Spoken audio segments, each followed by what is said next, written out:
Deborah Barbara Elisa Trujillo Carrillo. I started doing pottery and juried into Spanish market in 1991.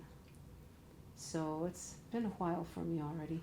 And received a Lifetime Achievement Award in 2014, which was quite a surprise. I never in my wildest dreams expected that. And it was just an honor, and a true, true honor. I learned how to do pottery 3 days into doing pottery with Master Potter Felipe Ortega, who has since passed, unfortunately. I spent 3 days with him, and after that, I cried for I think about like 5 or 7 years. I cried the whole time trying to learn what I was supposed to do, how I was supposed to do it. There's certain techniques. And one day I said to myself, you know what? This is crazy. I know the forms. I know what I need to do. Stop trying to mimic another person and just do what you do. And that was the breakthrough for me. And I was able to do what I needed to do. And since then, I did good. I did good, you know. But there was a lot of, there's a very, very large learning process with clay, because there's several steps, and if you don't do one step right, and you get to the next one and the next one and the next one, you know, if you don't get that first one's right, you could mess everything up, you know, and potentially end up with nothing at the end of your firing. Well, in all honesty, I kind of cheated like a whole lot, because I have somebody that did his dissertation on pottery. Charlie did his dissertation on Spanish colonial pottery, and so what I learned from him. And this particular clay is very forgiving and very, actually quite wonderful. It's got an elasticity to it that most clays don't have. I don't have to add anything to the body of clay to make it the elasticity that I need. It's already in there. It's decomposed mica that is already ground up and in the clay when I dig it up. So all I have to do is clean it. And what I mean clean it is there's twigs, there's rocks, there's just seeds. There's all kinds of things in the clay when it's dug up. You know, there's veins of it, and you have to be careful where you dig from. But when you take it out, you have to clean it up, and you add nothing to this clay except water. That's how wonderful this clay is.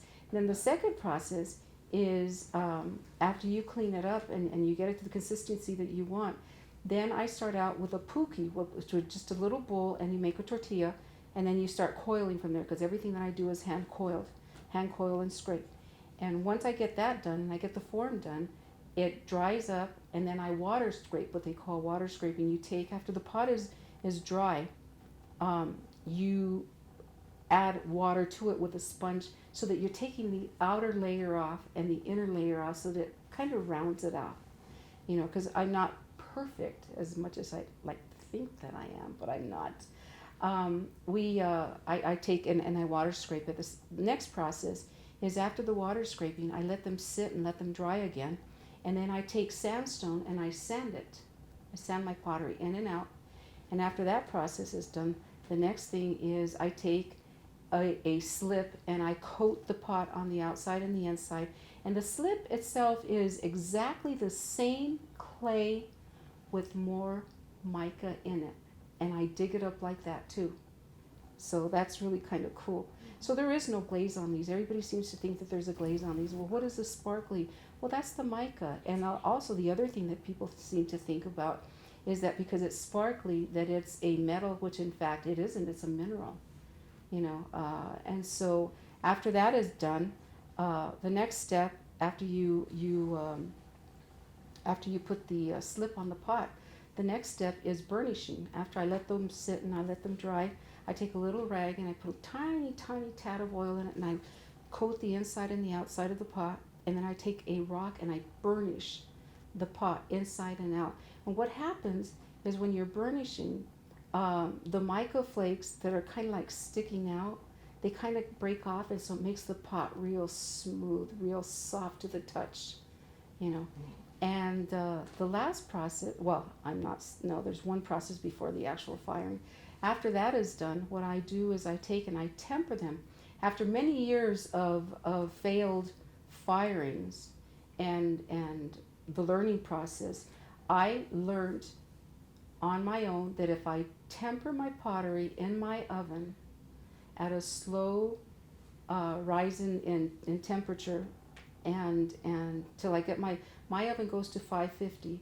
Every half hour I go up 50 degrees, 50 until I get to that 550, and I let them sit in there so that when I take the pottery out the next day, I let them sit overnight. I usually do that in the evening because it's a warm process for the house. I do that in the evenings. Then I take them out the next day and I'm ready to fire.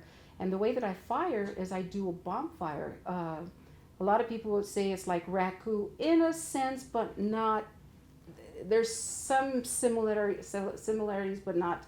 It's not quite because in raku you use all kinds of things and I don't. I use wood and sawdust are the two things that I use, and I'll tell you about the wood. The wood that I like to use is pinon and cedar. If I could get those two, I'm in seventh heaven. If I can't get those, then I'm going to use sugar pine, and that works really good too. But the thing about it is when I take the pottery outside to fire, I have to get my grill or my grid, I guess you would say. It's like a bonfire, like a camp fire. You know, I build my fire and I let the embers go down, and then I put my pottery on the grill and I very, very slowly add wood to the bottom so that it starts to warm up more and more and more. When I see that there is a fine black soot over that's covering the top of my pots, I know I'm ready to fire full go, you know, from just go with it. So what I do then is I'll build a log cabin, a crib cabin around on the top of the grill over the pots, and then I stoke and add more wood to the bottom so that it all catches. I say that I've timed my firings, and it's anywhere from 12 to 15 minutes total time firing. So, and that's how I get them fired. Now, I said sawdust earlier. You're probably wondering, what the heck does she use the sawdust for? Well, if you see the pottery that I have here, you can see that there is black clouds on it. They're called fire clouds. And the reason that being is that when the wood falls against the pottery, the smoke from the wood gets embedded in the pores, and that's what causes this. Okay?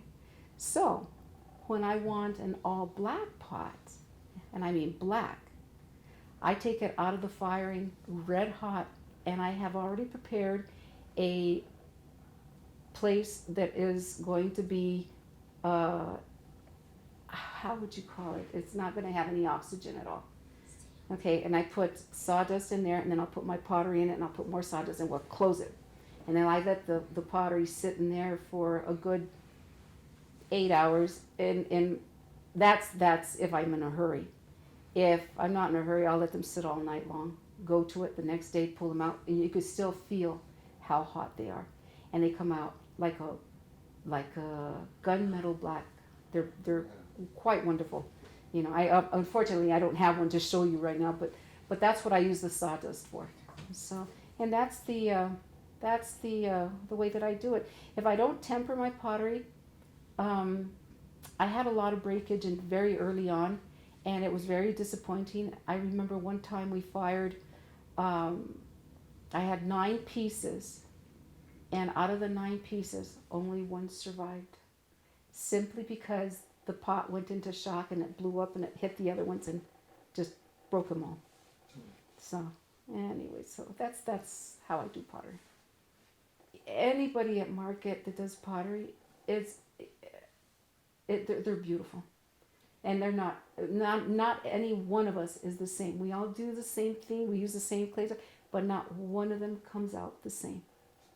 We're all individuals. We all throw our own whatever you want into the pot, you know, our own being into the pot.